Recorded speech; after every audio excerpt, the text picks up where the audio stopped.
Hello everyone, welcome to your Valley News Now update. Duke Schindler here with you, taking the desk this fine Monday afternoon as we got a lot to get through from this weekend, a quite wild weekend here in the Valley.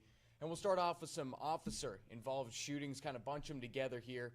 A family member has identified the man killed in Thursday's Bagley officer-involved shooting as Dennis Hoy.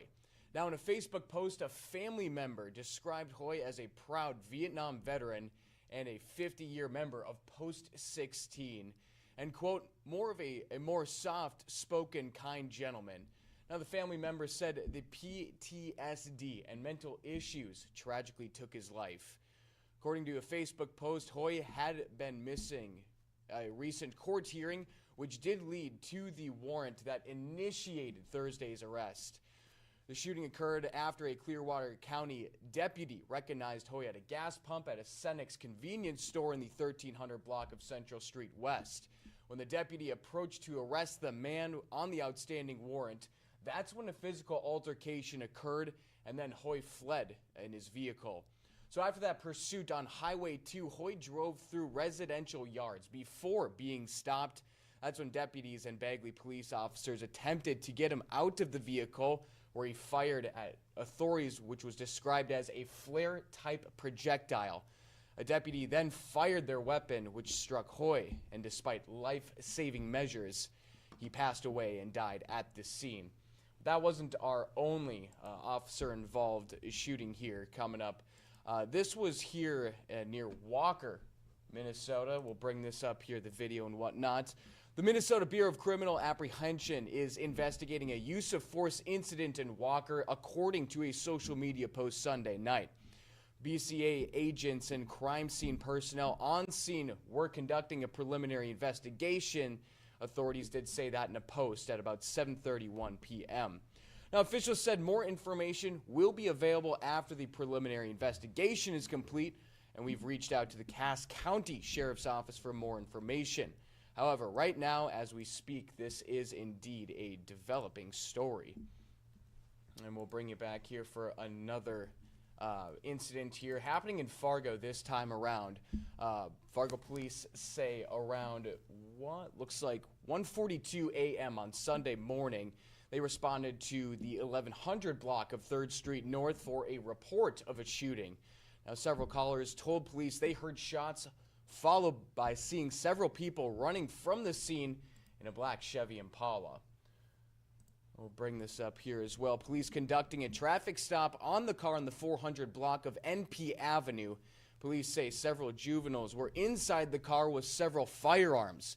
2 17-year-old boys and 1 16-year-old boy was taken to detention for unlawful possession of handguns, where police say they found several spent shell casings at the scene of the shooting. Around 2:18 a.m., a man checked into a local mental facility with a gunshot wound to the foot. Now, police say it isn't clear what led up to this shooting, and if you have any video or know anything, contact police at 701-241-5757. And we'll bring things back here for one more update here, this time on a grain elevator fire that's happening in Mayville, North Dakota. Now, Friday in Mayville, they say it's now contained, with the structure collapsing roughly an hour after the blaze began. This is the video you're looking at right here. Just some spectacular video of that going down. Trail County Sheriff Steve Hunt told Valley News Live that the elevator came down around 9 p.m. with embers floating eastward from the scene. Now, Fire Chief Rich Hart announced on the Mayville Fire Department's Facebook page that the fire had been contained and other departments are being dismissed. In a Facebook post, Hart said, "We greatly appreciate all of their help and will keep 2nd Avenue blocked off for most likely a couple days. Just please refrain from going near that scene," end quote.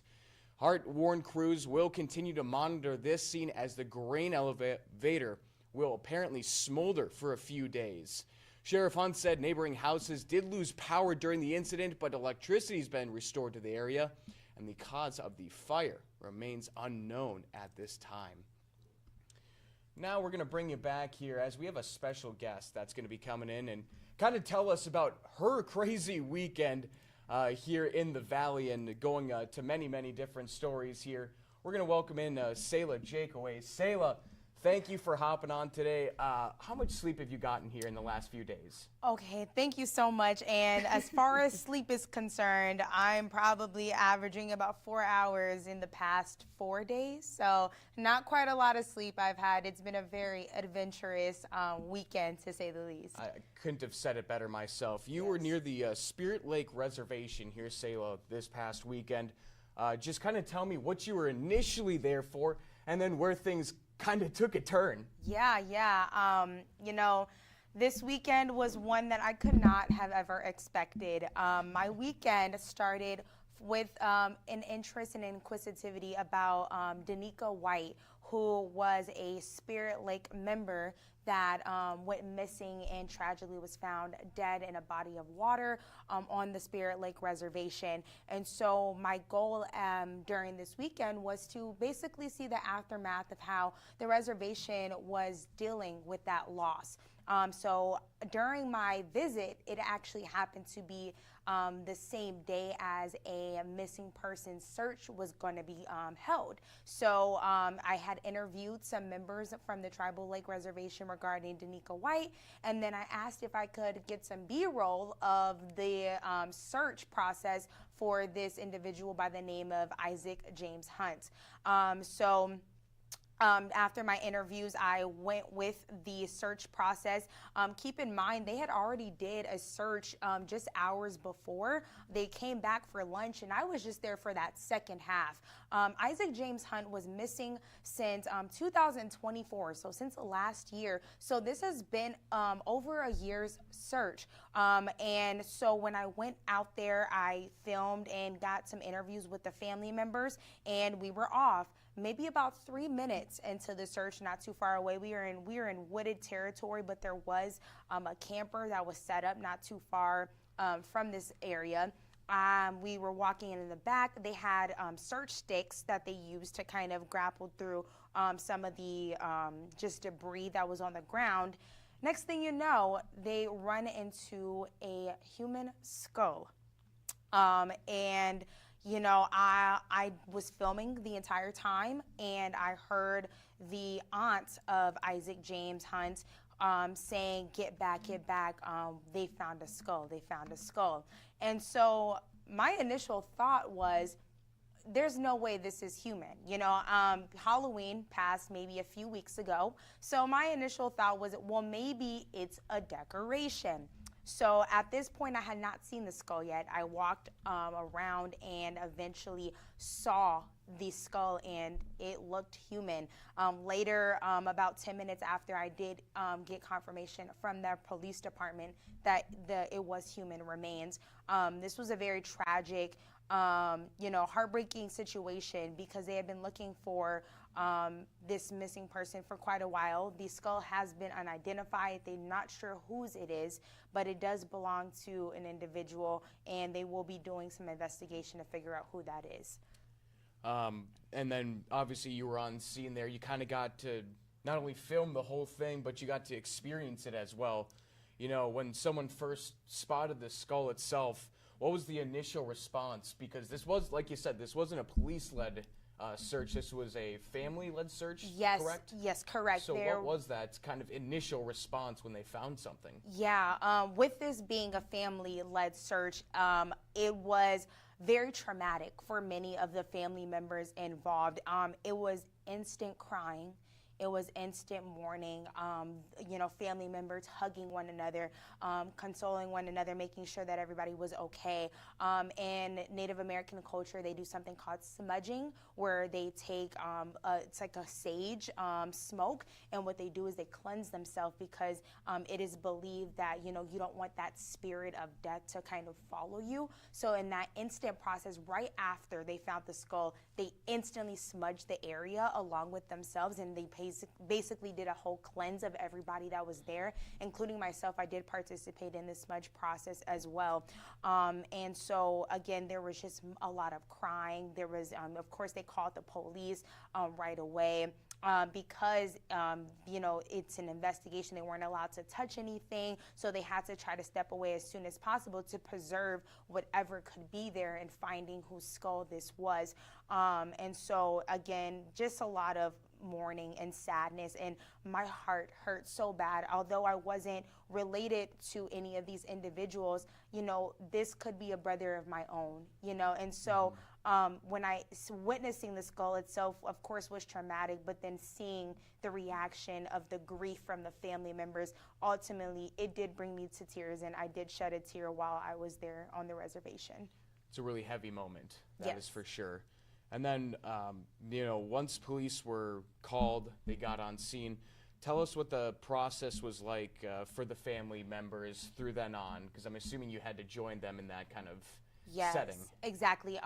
Keep in mind, I was considered a primary witness in this case because I was there to discover this human remain at the same time as all the other family members. Firefighter chiefs came along with the police department. Keep in mind on the reservation, they have their own policing system and department. So they went with the Spirit Lake Police Department. They all came. They told us that we need to all evacuate and make our way towards the rec center that they have on the reservation.